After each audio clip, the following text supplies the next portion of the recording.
Lance by Chance.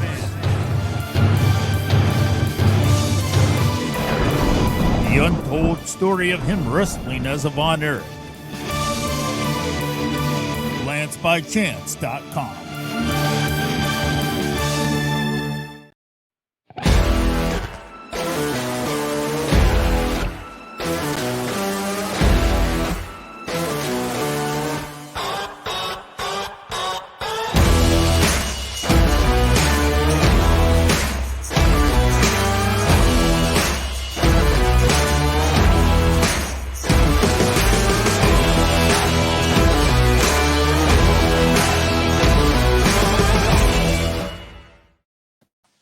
Fans, welcome back for another week of the Working Fans podcast. And Dave, WrestleMania weekend was so big that this is WrestleMania weekend review part 2, including the indies, because you caught a couple shows with me, but between the GCW collective package and the IWTV set of shows, it was a long weekend, brother.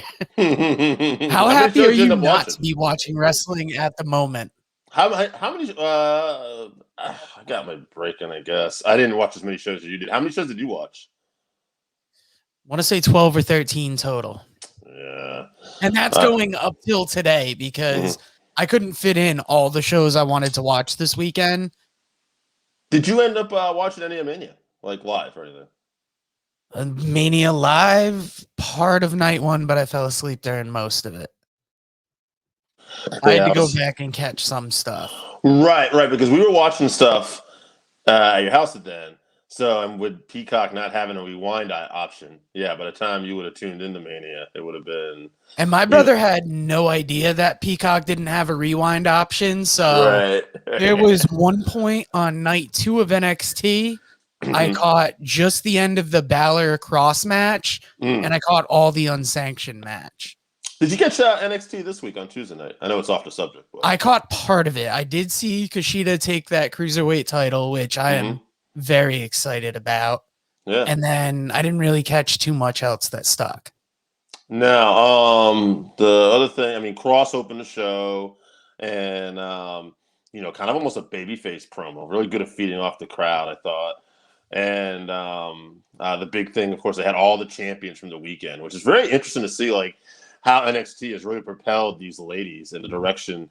It almost seems like there's an emphasis more now on women's wrestling in WWE, like, in a new direction at least, like with Belair, Ripley, and then Raquel down in NXT. I thought that was the big takeaway this weekend from the big guys anyway, was they basically... And a lot of those champions that they've propelled that have been at the top of that ladies division have come through NXT, or they've been top-level indie stars that have made their way in. But it's mostly been NXT.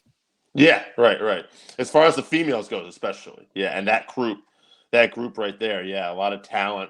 Belair, I know we're getting a little off subject, but just, I like talking about. Belair, she, I remember like when she first came out a couple years ago, she was doing that big hair thing, and I was like, it's fucking silly. I don't know about this. And then, like, she was like maybe in the middle of the road. She just debuted. Back then at NXT, like, they would debut people, even if they had promise, and they might put them in a competitive losing match. This is kind of see how they were.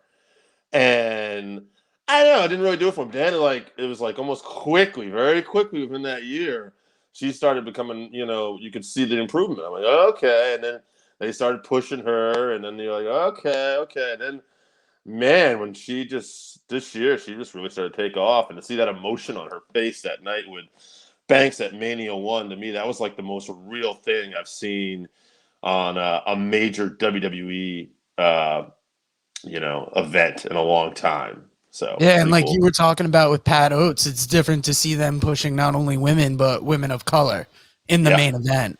Yeah, super cool. Like, that is not something that traditionally WWE has done well or done much of, but to see them propel Banks and Belair to where they deserve to be and give them that top spot, that was a good note to the end of night 1. And I will never doubt that hair whip again. I saw the welt on Shassa's side. It opened up skin when she whipped that son of a bitch. We don't need to do that spot too often. That shit looks like it hurts. I know, I saw that. I couldn't believe that. Now, Yeah. we're gonna anything that you covered with Pat Oates, I'm gonna lightly graze over because you guys went over it more. Stand and Deliver night 1, Kushida and Pete Dunne. I was so happy to see that match kick off the night. Great pace. As far as the gauntlet match, I would have preferred to see LA Knight win, Swerve Scott win, but Bronson Reed wasn't the worst choice.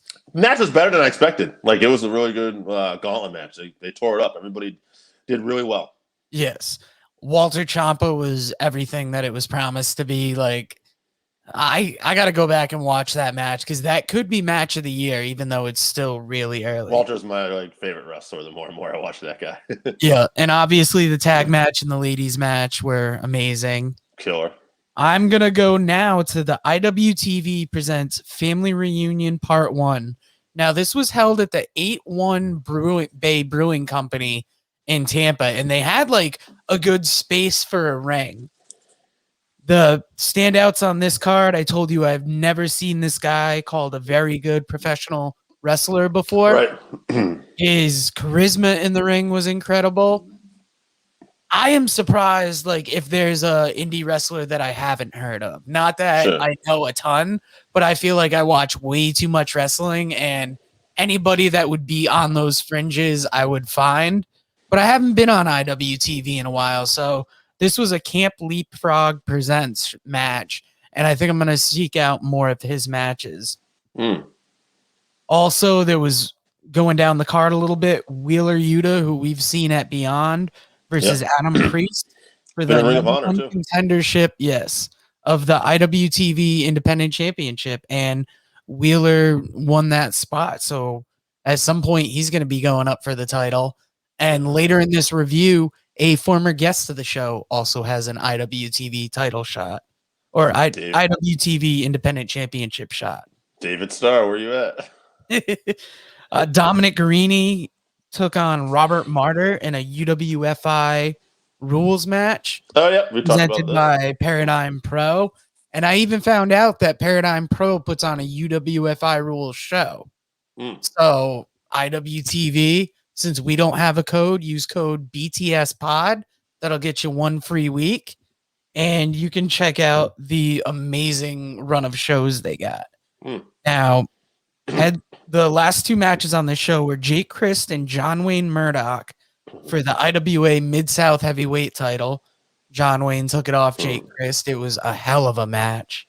And Lee Moriarty versus Edith Surreal for the IWTV Independent Wrestling Championship. My man Edith. Moriarty kept that title. That was a hell of a match. And seeing Edith Surreal's entrance was surreal. Quite something else. It was surreal. Now, next up, I watched GCW Jimmy Lloyd's D-Generation F. Now, I wish I could remember the 2 that did it, but there were 2 guys that did like a Spanish fly off of a wall through some tables. Had to be like a good 10-foot fall. Nobody died. That's good. No. In the first match, it was a 6-way match that had this guy Ninja Mac, who once again never heard of, but he had some real like karate type moves. Related to Rodney Mac, former. No, never mind. No, we don't talk about that, gentlemen. Also on this card, I thought was weird was Gino Medina versus El Hijo de Canis Lupus. Whoa! Yeah, and that match ended up in like a no contest. It was a weird ending. Atticus Kogar versus Trey Lamar. We saw him later in the weekend. Jordan Oliver versus Everett Connors was a hell of a match. Myron Reed showed up at this. He lost to Dante Leone. And Jimmy Lloyd took on Starboy Charlie, who was a fucking name we couldn't stop giggling at all weekend. But, I mean, the kid's 18. He's out there wrestling. He was on the main event of Jimmy Lloyd's D-Generation F. So that's got to say something about it, even if he's tiny and such a youngin'. He's trying to scrape up, all right? He's a little scrappy guy. He's coming up the ladder. Now, the next thing we watched was something we all watched together, Josh Barnett's Bloodsport 6. Did this event live up to the hype that you had for it going in? I mean, I really enjoyed it. So I don't know. Like, I mean, I was really hyped for this whole thing, and I would say we talked about this. He usually start off hot. Like, I didn't feel like it was a hot start for this show. I felt like we built and we built and we built, and it got really good towards the end. Yeah, but when you listen to Post Wrestling, John Pollock really liked that first match. So I got to go back and watch it and see if I can't imagine we were reading it wrong. It seemed like a clunky match, and it didn't seem like a typical blood sport match. Sometimes it's just too, like, we're all talking and stuff like that too. And, maybe John was focused and, like, just ready to have a good time. And right. Like, for me, this was probably the second best blood sport. I don't think you can top Barnett Suzuki. No, I really enjoyed I did enjoy Barnett Mox, though. That lived up to it. Mox still in the show this Mercer, Rocky Romero and Chavo. Mm-hmm.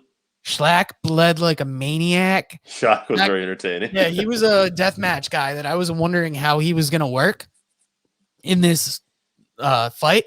And when you see him bleed, you're like, okay, yeah, he did what he needed to. Yeah, he knows what he's doing. Leo Rush was in this too, where Leo Rush popped up a couple times this weekend, and it was good to see him on some indie events. Yeah. Now, moving on from Bloodsport, the next thing I watched was ICW No Holds Barred Volume 11, Then and Now. This was also at the 81 Bay Brewing Company. This didn't have a ton on it. Justin Kyle versus Bruce Santee. Never heard of these guys, but the hype video they did leading up to this made me want to check out their feud. Tony Deppen versus Daniel Garcia. That is a good match. That opened the show. Dan Moff versus Calvin Tankman. Okay. Was everything you'd imagine it to be. The headliner of the night, the main event, was New Jack and the Carnage Crew versus the Rejects. New Jack, still going. And I don't know what I expected of this match. I probably had a little too much expectations on it. Sure. But the match started as like a 3-on-2 brawl throughout the arena. It's going wild. Exactly what you'd expect. Then in the last 5 minutes, New Jack comes in. They play Natural Born Killers the whole time he's out there. He beats people up.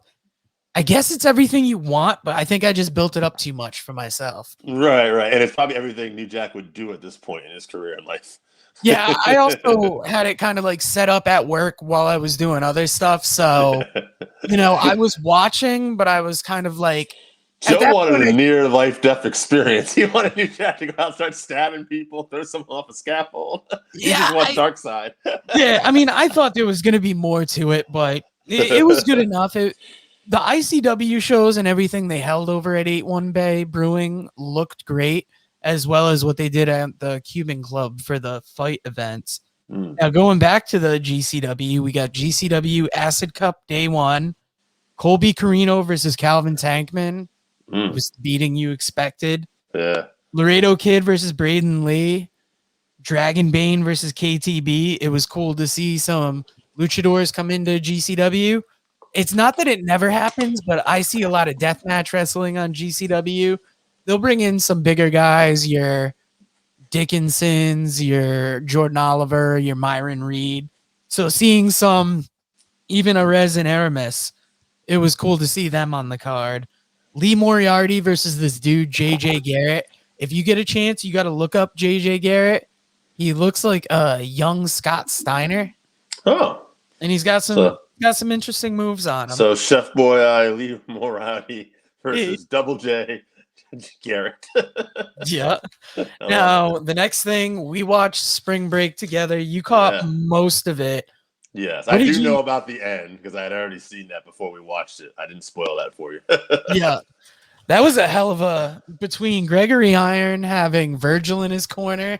That I saw the next day. I actually made a point to watch it after you told me that, by the way. That was, what did you think of Virgil's performance? It was Virgil. It was 100% Virgil. Yeah. But the big story, I mean, at the end of that night, Mox and MDK face to face.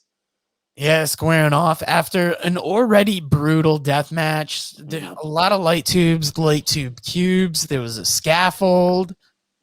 There was glass tables. This thing had everything, and It was a hell of a main event. It was, I mean, Chris Dickinson versus Joey Janela was shortly before this, which was amazing too. Joey dressed like Bam Bam Bigelow. Yeah. Yeah.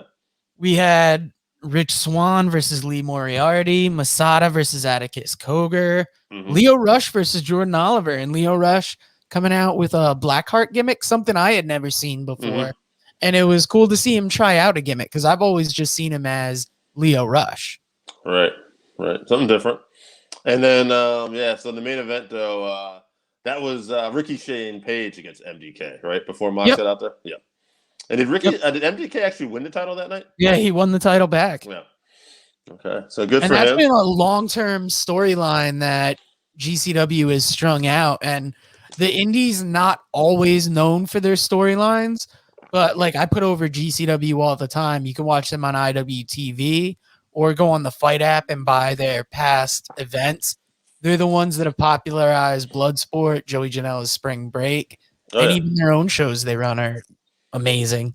And they've always done big things for Spring Break and brought back people you wouldn't necessarily think that you would bring back for shows too. Oh yeah, they've had Marty Jannetty there. I mean, that's how Virgil's been involved almost every time. Dan Severn once. Yep, Dan Severn. And then, like I said, the Great Sasaki. And then now, they got Mox, who it's really a stretch to say that, maybe with the exception of Jericho, Mox is like the biggest name star in the world right now that's not WWE. I would have to say so, just because he's dipping his toes in so many different waters, like getting himself New Japan. Yeah. I thought he was going to lose the title. He's still holding it over there, so that says something. Yeah. He's in AEW contention. I think it's only a matter of time before he does, hopefully, something with Impact. He's got this with GCW. Sky's the limit for him now. And I was expect that he'd be slowing down soon, but with his kid coming, but he just keeps going and going. Got to get all out of his system before Renee puts the kibosh on this. Can't be jumping through razor wire with a kid on the way. I think somebody showed something. It might have been before the Barnett match. I think it was Renee tweeted out like so excited, and then it started going on, and she saw all the blood. It was like, oh, for fuck's sake. Yeah.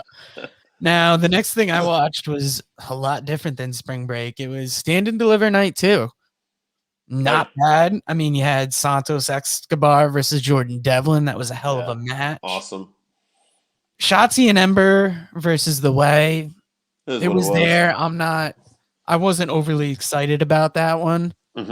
Gargano versus Bronson Reed surprised me. I didn't expect to care about it as much as I did by the end. I think Reed is over delivering in a lot of things. Like Bronson Reed to me was a fine competitor, decent, but he continues to over deliver.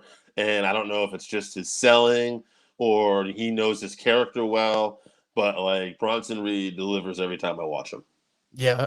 And the last two matches on the card, Balor versus Cross and Cole versus O'Reilly, was a battle. That was another one. The couple times I've seen them, like I saw them at Final Battle a few years ago for the ROH title.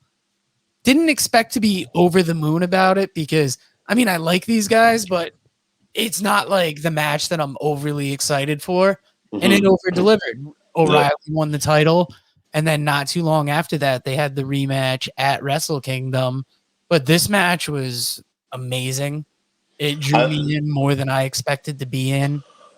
I love last night, too. I don't know if you caught this. They did a great job of selling it. Almost like it's going to continue. They basically showed Cole being led on a stretcher out. And then as O'Reilly's walking in the back, they show footage of him passing out, and they get him on a stretcher, and they're both going to the hospital. And you just hear Cole saying, "You son of a bitch, you're going to die. I'm going to get my hands on you. You ain't shit, O'Reilly. You ain't shit." And they're bleeping it out. And I thought, that's a pretty good way to follow it. And they kept him off TV for a week, and then they're supposed to have O'Reilly back to talk next week. And I thought, oh, that's good, Yeah, and it was a hell of a way, like, to sell the aftermatch. I don't think I've seen that kind of selling by the company. Not in a long time that I think of that. Yeah, so. And then, let me see. There's so many events. The next one I watched, it was WrestleMania. I'm going to go over this quick. Bad Bunny and The Miz really stood out for me. Bad Bunny. Cesaro over delivered. I would like to see him back at some point. Yeah. I mean, I think what Pat Oates said was true though, that you got to not see him for a while to right. But yeah, for like a guest coming in and participating, for a celebrity participant with not an athletic background, blown away. Yeah. Also, trying to obviously Cesaro, Banks and Bianca stood out. Cesaro, Seth Rollins on night one. Cesaro's a freak of nature. The UFO, if you haven't seen that is an amazing move. It's like an airplane spin with no hands. It's ridiculous. Yeah. Now, I watched WrestleMania's back-to-back nights, and I think I actually watched most of them in one night because I did fall asleep during night two because this third shift schedule has got me all fucked up. And me and my brother just decided, hey, let's watch night one. We were able to fast forward through the stuff that we wanted to pass by. And then we watched night two live, and you can't fast forward. You can't do anything. Right. So it was... I went back and I watched Owen Zane. That lived up to expectations. Yeah, like me and Pat talk about too. Thankfully, WWF getting it right for a change and realizing we didn't want to see one of the Paul brothers as a babyface. We wanted to see that guy get stunned, and I was happy they did that. Yeah, it seemed like they did everything right with WrestleMania. Even that rain delay was something that we've never seen in the history of WrestleMania, and the way they played it off, I thought was pretty exceptional. Yeah, and you kind of got to see who could do interviews and who couldn't, and really good stuff. Also, not to backtrack, but Samoa Joe did a great job with his sit-down interviews for NXT over the weekend. Oh yeah, that's got to be like the staple of things now. It really had that old Jim Ross feel. It almost had like when they have the sit-down talks with basketball players or football players, and it's like an off-site interview.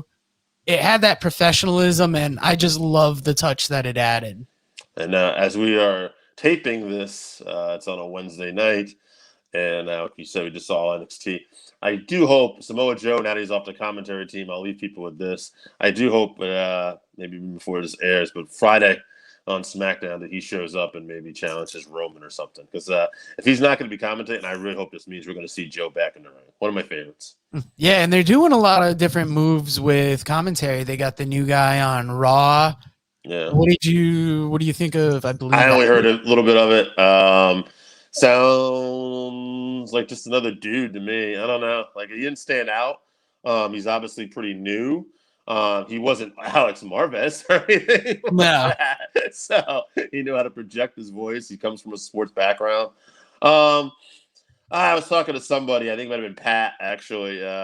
Hopefully, he gets a chance, but, working for Vince on the main roster, that's going to be hard, So we'll see. I mean, he sounds good. I mean, what I confused is there's also a new announcer on MLW, Ray Flores. Yes. And now just getting used to all these different... Right. Now, Flores, though, comes from a combat sports background. He's done stuff with boxing and everything, and MLW is presented more like a combat sports. So I think in courts, obviously, probably a more understanding person. So Now, the next thing I watched was Action Wrestling and Southern Underground Pro present Have Fun, Be Sad. This was the card that was headlined by Violence is Forever, Kevin Koo and Dominic Garini versus Finn Juice. Excellent match, I think. I can't imagine the crowd wasn't as fired up for it as I feel they should have been. But I mean, I'm also like an indie wrestling nerd, so I was way excited for that. JD Drake versus AJ Gray for the Bone Storm Championship. That was a hell of a match. Our man JD Drake took the loss. AC Mack versus Myron Reed. AC Mack was a guy we saw in a couple shows that had an interesting entrance, and another one of the standout stars of the weekend. There was Nolan Edward versus Angelus Lane in an unsanctioned death match. Man versus woman. This thing was wild. Like cats versus dogs. Yeah, like it's weird. I mean, for me, it doesn't seem too wild because I've watched how many death matches this weekend. But if you're listening to this as a WrestleMania review and you're like, what's the Southern Underground Pro? Man versus woman death match. It lives up to the hype. It was something wild. Now, I finally got around to Beyond Wrestling Time Capsule. I actually watched this morning. The show stood out because it had no commentary, and I didn't realize that till halfway through. Interesting. But they had 4 matches to kick off the show, and the winners of each of these matches entered into a 4-way match for an IWTV title contendership at some point. Who holds that belt, do you know? That is Lee Moriarty at the moment. Oh, Chef Boyardee, Lee Moriarty. All right. So Gary J, Anthony Stone, former guest of the show Dave Cole, and Dan Barry moved on, with Dave Cole eventually winning the spot to have a future title shot. Well, I haven't gotten a chance to send him a message privately yet, but I mean, from the podcast, we want to congratulate him. He's not been in the ring terribly much that we've been aware of. He's been doing a lot of great art for the collective, New Japan, for us. Yeah. But it's good to see him get back in the ring and get a shot like this. Who else was on this? Allison Kay beat Shug D. That was a hell of a match. Ricky Shane Page and Vincent Nothing versus the besties in the world. He ain't nothing. You remember Sean Maluda, right, from the Cruiserweight Classic? Oh, yeah. He's in a tag team with Jaka from Beyond. They're called the Island Kings. They won. They are a hell of a team. Jaka used to team up with Dickerson, and they would team up with Pride and Powerful, too, right? Yes, they were all a part of Team Pazuzu. And Dave, there might have been, I watched one of the ICW Tough Man. It was like they had a mat on the floor and it was surrounded by a cage, and it looked almost like a blood sport UFC type thing. I had to get my sleep in today, so I only watched a couple matches, but that's kind of the review for, WrestleMania weekend, including the indies. I highly recommend IWTV to check out both the indies you're familiar with, Chikara, CZW, but you can also check out like a Southern Underground Pro, a Hood Slam, get the deeper ones. And obviously, I recommend the GCW Collective. Anything GCW is worth it. Yeah. And I would say, like I said, from what I watched this weekend, guys, definitely check out Bloodsport. That was really good. And GCW's Spring Break was entertaining as well. It's very entertaining. It's a long show. So, we definitely gave you the highlights. So check it out, though. Yeah, and it's come a long way. That used to be a midnight show that would end at like 3 a.m. So I'm trying to stay awake during a Janela Sasuke match, and it's amazing. But it's also like 3 a.m, and you just got through the clusterfuck battle royal, which just doesn't seem to end. And he wasn't probably drinking water, folks. No, I mean, I don't remember the weekend. It was a couple of years ago, but we were definitely hurting. But guys, thank you for joining us again for this special episode, because we know not everybody watches the indies, but shit, at one point we were indie wrestling with an edge. We gotta give you the underground. Goodbye, old friend. We'll talk to you guys. Have a good one.